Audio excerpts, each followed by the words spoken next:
Saudara-saudari yang terkasih, kita mengenal makanan kecil yang disebut pastel, atau mungkin ada yang sering bikin. Model yang lain dari pastel tetapi rasanya berbeda itu gehu, bungkusnya beda. Kenapa saya katakan mirip?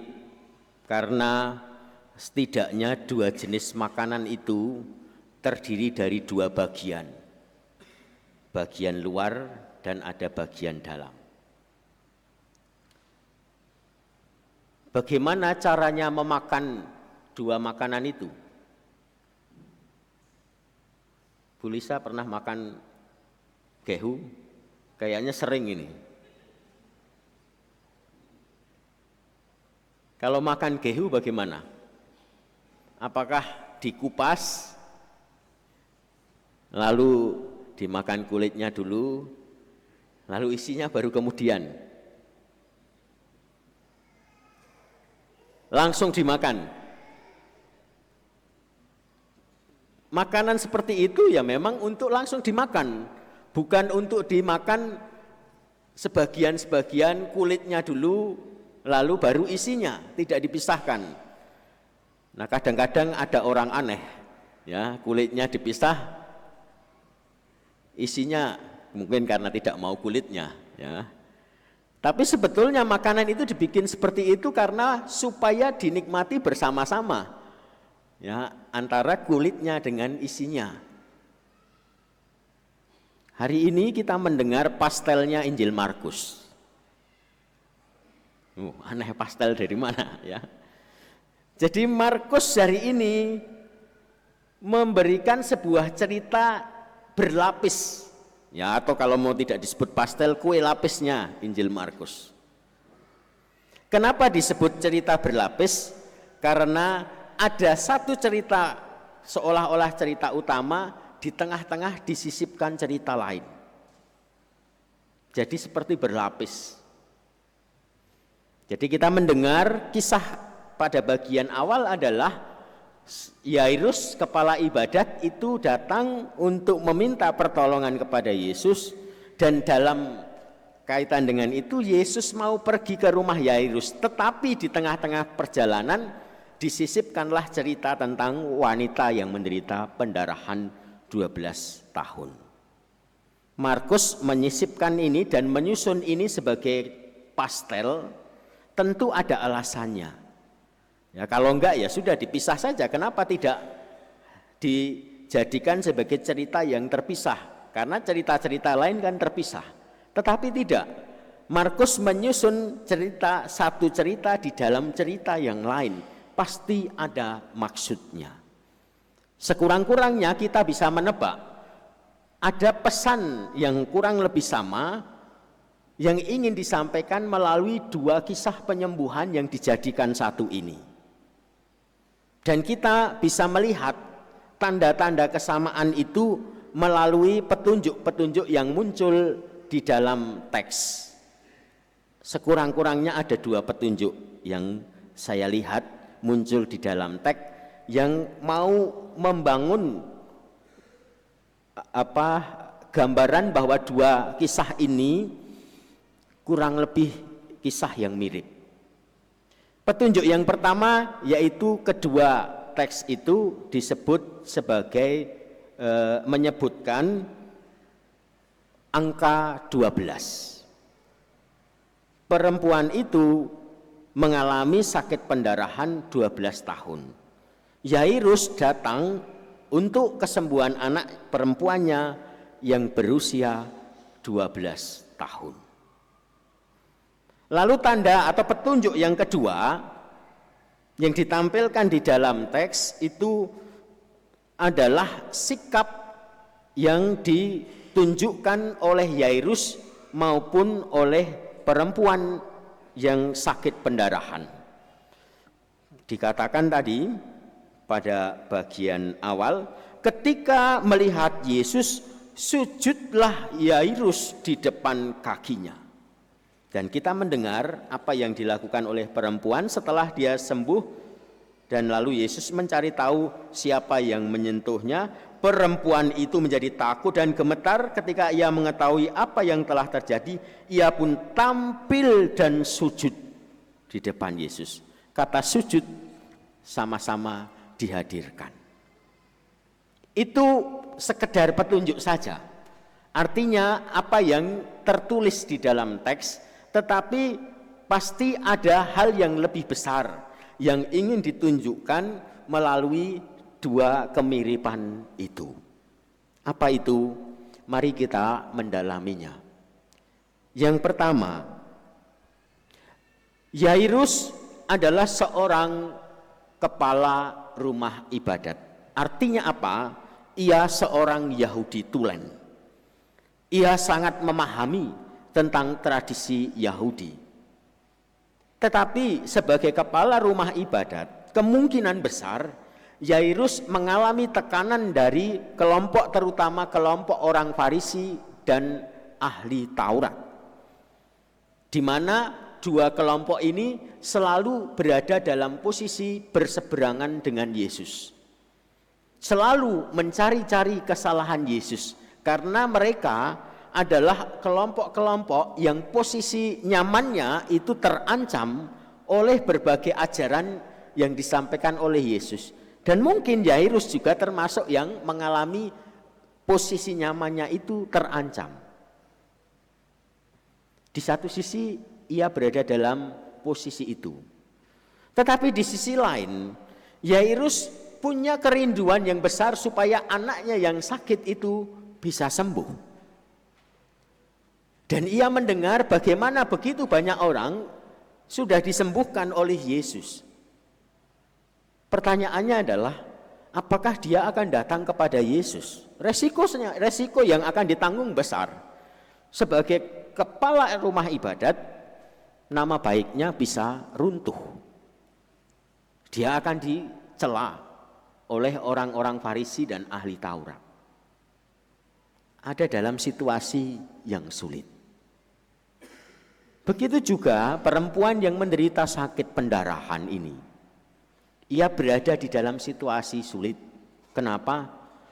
Dia sudah berusaha sekuat tenaga dengan berbagai macam upaya untuk mendapatkan kesembuhan, tidak pernah berhasil, lalu malah dikatakan malahan setelah semua yang dimilikinya habis, bukannya sakitnya itu menjadi baik, malahan semakin parah.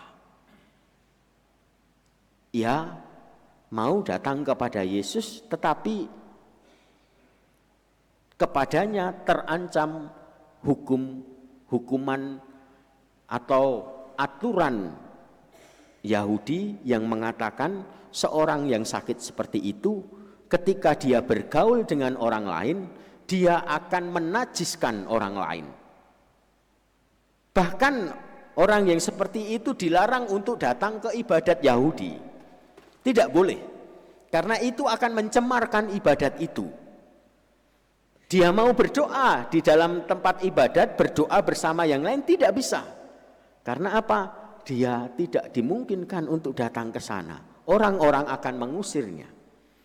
Dia punya kerinduan yang sama, dia sudah mendengar tentang Yesus, mau meminta pertolongannya, tetapi dia takut, khawatir ketika dia minta penyembuhan kepada Yesus, langsung diusir oleh orang-orang yang ada di sekitarnya. Dua-duanya berada dalam situasi sulit, situasi dilematis, bahkan mungkin situasi yang sudah dalam keadaan putus asa, tidak tahu lagi apa yang harus dilakukan. Itu yang pertama. Yang kedua, ketika mereka berada dalam situasi yang sulit itu, ternyata lalu mereka membuat keputusan yang sama. Tentu saja dengan segala resiko yang mesti ditanggung. Akhirnya mereka memutuskan, saya harus berjumpa dengan Yesus. Yairus mengatasi egonya sebagai seorang kepala rumah ibadat. Dia tidak mempedulikan itu, baginya yang penting adalah kesembuhan anaknya. Dan dia yakin itu akan terjadi kalau dia datang kepada Yesus. Di sisi lain, perempuan yang menderita sakit pendarahan, dia bukan melampaui egonya, tetapi dengan terpaksa dia harus menerabas aturan sosial.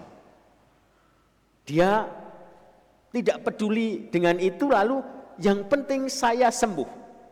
Tetapi dia juga tetap memikirkan sesuatu yang menurut saya, dia tidak hanya memikirkan tentang kesembuhan dirinya, dia tetap berusaha supaya dia tidak menjadi masalah untuk Yesus dan untuk orang lain.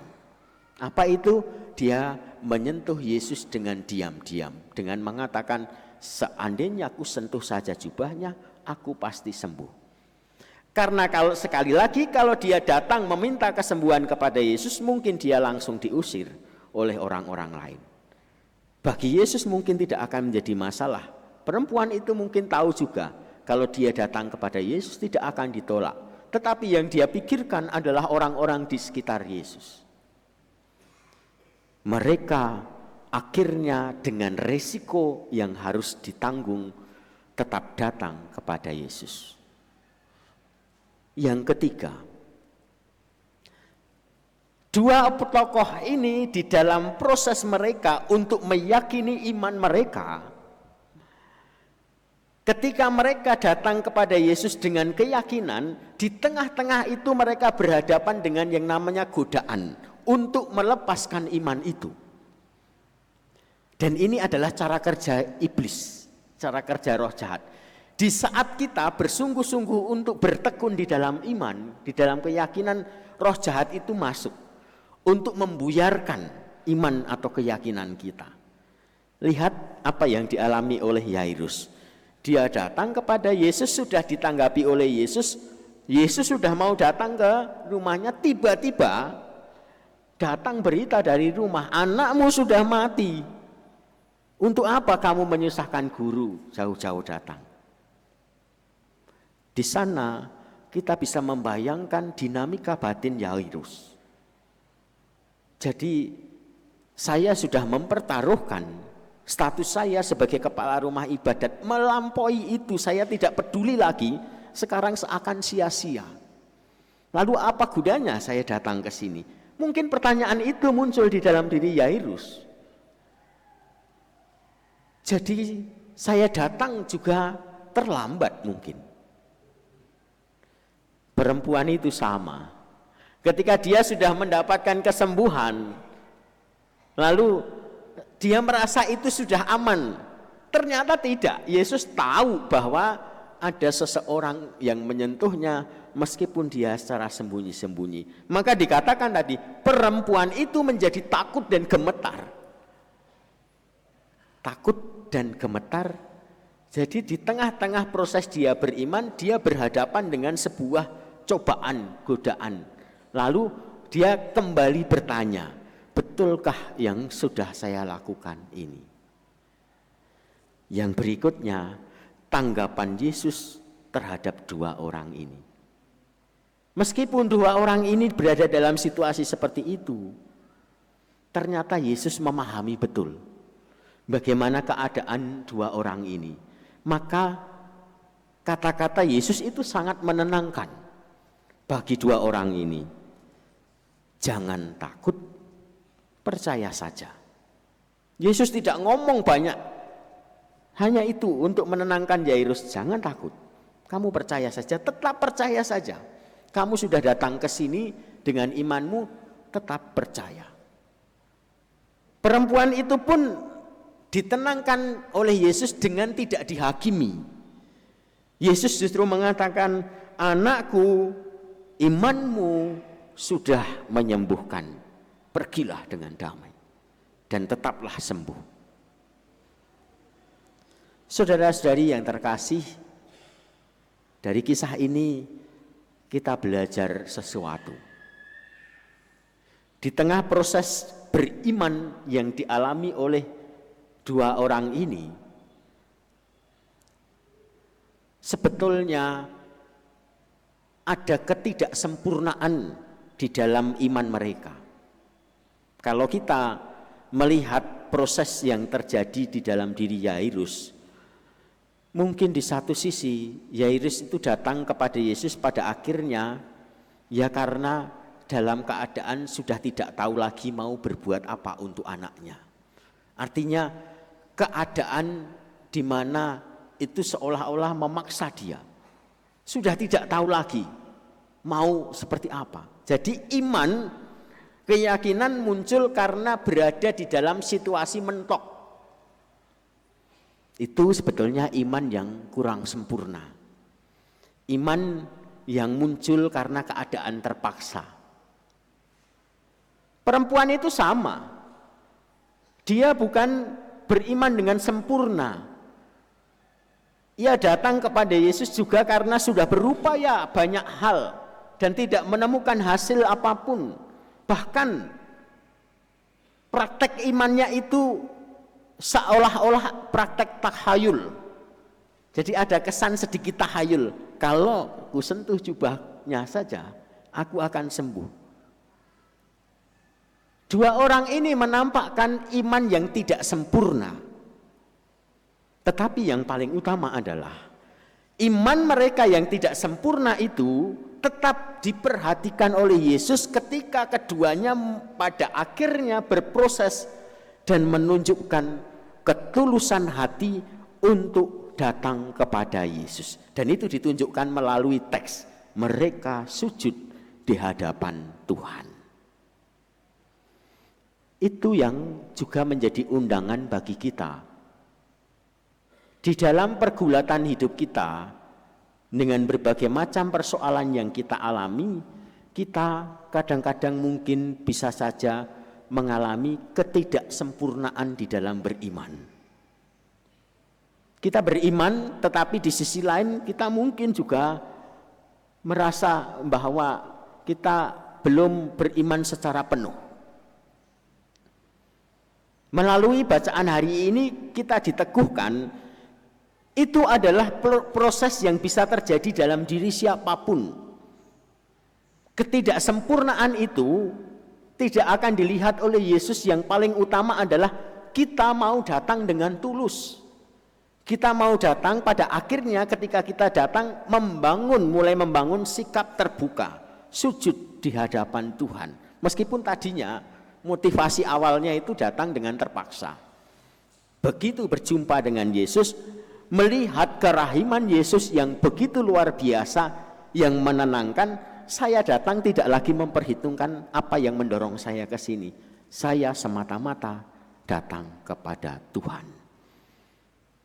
Dan iman yang penuh, iman yang sempurna itu bukan sekali jadi, itu adalah proses. Dan ini mari kita bawa di dalam setiap perjuangan hidup kita, terutama saat-saat kita mengalami situasi-situasi yang sulit.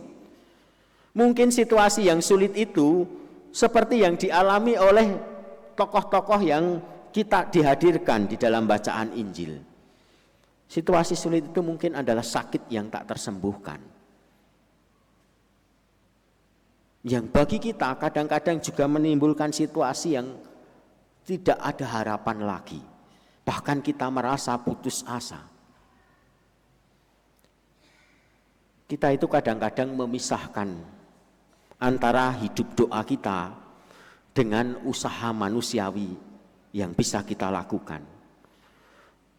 Tuhan memberikan berbagai macam sarana untuk menjadi alat bagi kita untuk mengalami bagaimana mukjizat penyembuhan Tuhan itu masih terjadi sampai hari ini. Ada tenaga medis, dokter yang bisa dimintai bantuan untuk membantu mengatasi penyakit kita. Kalau kita sakit dan sakit itu perlu ditangani oleh dokter, ya datanglah ke dokter. Tidak bisa iman itu hanya mengandalkan saya cukup berdoa saja dan lalu saya tidak berbuat apapun. Tetapi mari ketika mengupayakan itu, kita dasari dengan iman yang kuat dan kita lakukan juga dengan iman kepada Tuhan. Maka Itu usaha manusiawi yang kita lakukan pun itu juga diletakkan di dalam kerangka iman dan kepercayaan kita kepada Tuhan. Maka bukan hanya memohon kesembuhan, tetapi mohonlah, Tuhan, sekarang saya sedang mengupayakan kesehatan melalui dokter ini, berilah rahmat, semoga dokter yang dipilih ini dokter yang tepat. Semoga dokter ini bisa memberikan diagnosa yang tepat. Semoga dokter ini bisa memberikan obat yang pas.